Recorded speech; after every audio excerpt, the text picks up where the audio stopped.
Fear isn't loud. It doesn't announce itself. It doesn't kick the door open and tell you to stop.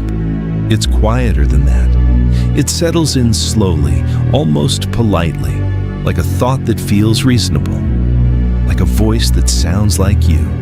It tells you to wait just a little longer until you're more ready, more certain, more prepared. It doesn't feel like weakness.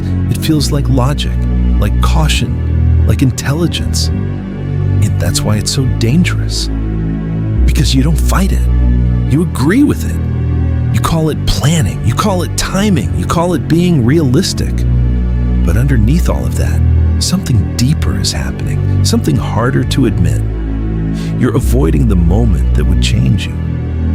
Fear is not just about what might happen. It's about what you might become if you move forward. It's about the version of you that doesn't get to stay the same. And there's a strange comfort in staying the same, even when it's frustrating, even when it's limiting, even when you know you're capable of more. There's something familiar about your current limits. They don't surprise you. They don't expose you. They don't demand anything new. But growth does. Growth asks you to step into situations where you don't know who you are yet, where your confidence hasn't caught up, where your identity feels unstable. And that's where fear lives, not in failure, but in uncertainty.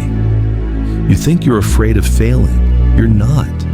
You're afraid of being seen trying, of being exposed before you're ready, of finding out in real time whether you're actually capable or not. Because as long as you don't fully try, there's still a story you can tell yourself. I could have done it. I just didn't go all in. I wasn't in the right situation. Those thoughts protect you. They keep your identity intact. They give you an excuse that feels safe. But they also keep you exactly where you are. Fear doesn't trap you by force. It traps you by offering comfort. And comfort is convincing. It tells you that you can start tomorrow, that today isn't ideal, that conditions aren't right, that you need more time. But time doesn't remove fear. It feeds it. The longer you wait, the more real it feels, the more reasons it finds, the more convincing it becomes, until eventually what once felt possible starts to feel distant, then unrealistic, then impossible. Not because it changed, but because you did. Your tolerance for discomfort shrank, your belief weakened, your identity adjusted to match your inaction. And now, fear isn't just a voice, it's a pattern. It shows up the same way, in different forms, different situations, same response. You hesitate, you delay, you retreat, not dramatically, subtly. And that's the part most people miss.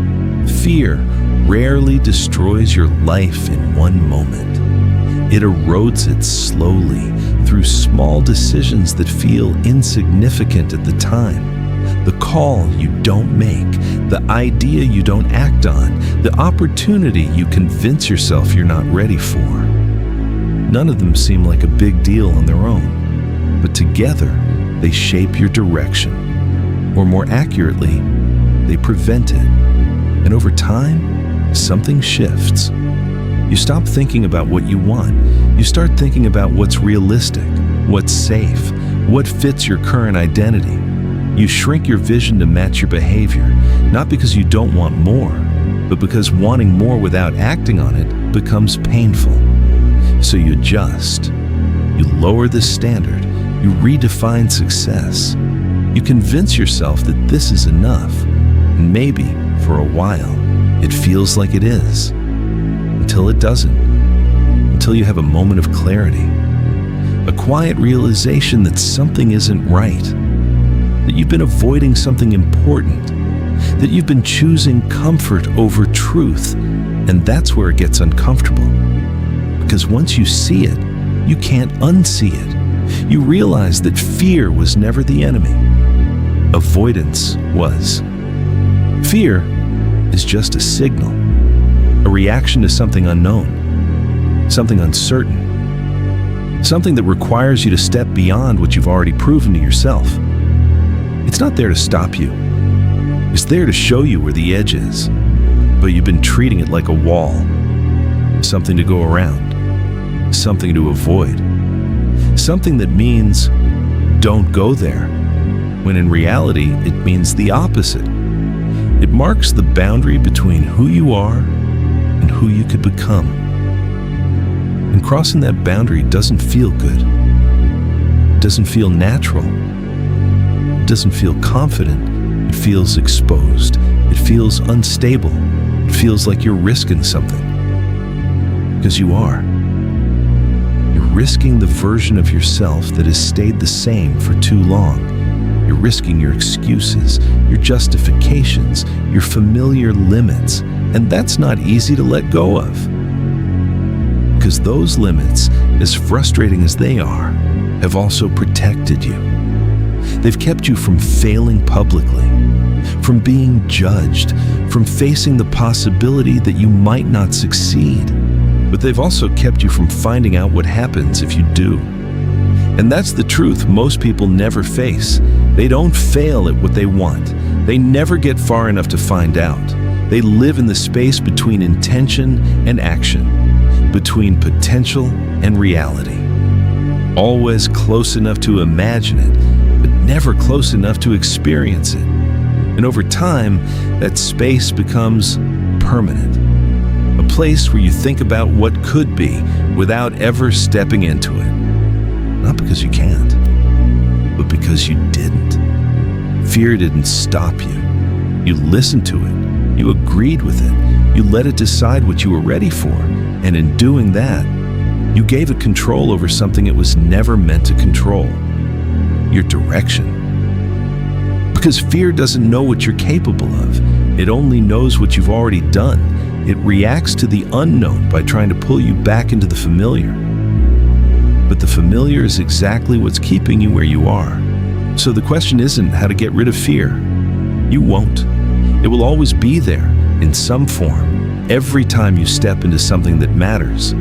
The real question is whether you let it decide, whether you treat it as a stop sign or a signal that you're close to something that requires more from you, something that will challenge you, something that will change you. And maybe that's what you've been avoiding all along. Not failure, but change.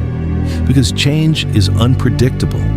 It forces you to let go of certainty, to move without guarantees, to act without knowing how it ends. And that's uncomfortable. But so is staying the same. The difference is, one leads somewhere. The other keeps you exactly where you are. So eventually you have to decide which discomfort you're willing to live with. The discomfort of stepping forward, not knowing what happens next. Or the discomfort of looking back, knowing exactly why nothing changed.